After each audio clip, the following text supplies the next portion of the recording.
ಒಮ್ಮೆ ಫುಟ್ಬಾಲ್ ಅಂದರೆ ಕಾಲ್ ಚೆಂಡು ದೇವರ ಬಳಿಗೆ ಹೋಗಿ, ದೇವರೇ, ನಾನು ಮತ್ತು ಕೊಳಲು ಇಬ್ಬರು ಗಾಳಿಯನ್ನು ತೆಗೆದುಕೊಂಡು ಬಾಳ್ತಾ ಇದ್ದೇವೆ. ಆದರೆ ಎಲ್ಲರೂ ಕೊಳಲನ್ನು ಬಾಯಲ್ಲಿಟ್ಟುಕೊಂಡು ಮುದ್ದಿಸ್ತಾರೆ. ಆದರೆ ನನಗಾದರೂ ಎಲ್ಲರೂ ತಮ್ಮ ಕಾಲಿನಿಂದ ಒದೆಯುತ್ತಾರೆ ಎಂದಿತ್ತು. ಹೀಗೆ ಯಾಕೆ ನಡೀತದೆ?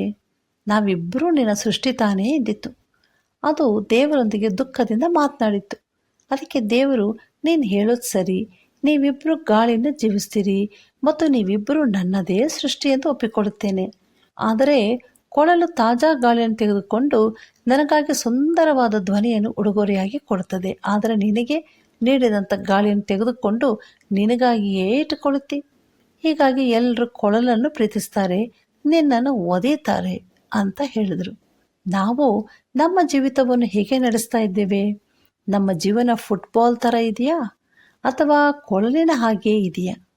ನಾವು ನಮ್ಮಲ್ಲಿರುವ ವಸ್ತುಗಳನ್ನು ಇತರರಿಗೆ ನೀಡಿ ನಾವು ಸಂತೋಷವಾಗಿದ್ದು ಇತರರಿಗೆ ಸಂತೋಷ ಪಡಿಸ್ತಾ ಇದ್ದೇವೆಯಾ? ನಾವು ಫುಟ್ಬಾಲ್ ರೀತಿಯಲ್ಲಿ ಜೀವನವನ್ನು ನಡೆಸಿದರೆ ನಮಗೆ ಮರ್ಯಾದೆ ಇರುವುದಿಲ್ಲ ಮತ್ತು ನಮ್ಮಲ್ಲಿ ಸಂತಸ ಇರುವುದಿಲ್ಲ.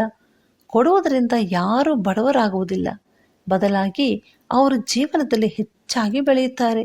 ನಾವು ಜಿಪುಣರಾಗಿರಬಾರದೆಂದು ದೇವರು ಸಹ ನಮಗೆ ತಿಳಿಸಿದ್ದಾನೆ. ಜಿಪುಣರು ಎಲ್ಲವನ್ನು ಕಳೆದುಕೊಳ್ಳುತ್ತಾರೆ, ಉದಾರಿಗಳು ಹೆಚ್ಚಾಗಿ ಬೆಳೆಯುತ್ತಾರೆ. ಇತರರನ್ನು ಸಂತೋಷಪಡಿಸುವವರ ಜೀವನ ಸಂತೋಷವಾಗಿರುತ್ತದೆ. ನಾನು ಹೇಳುವುದು ಸರಿತಾನೇ?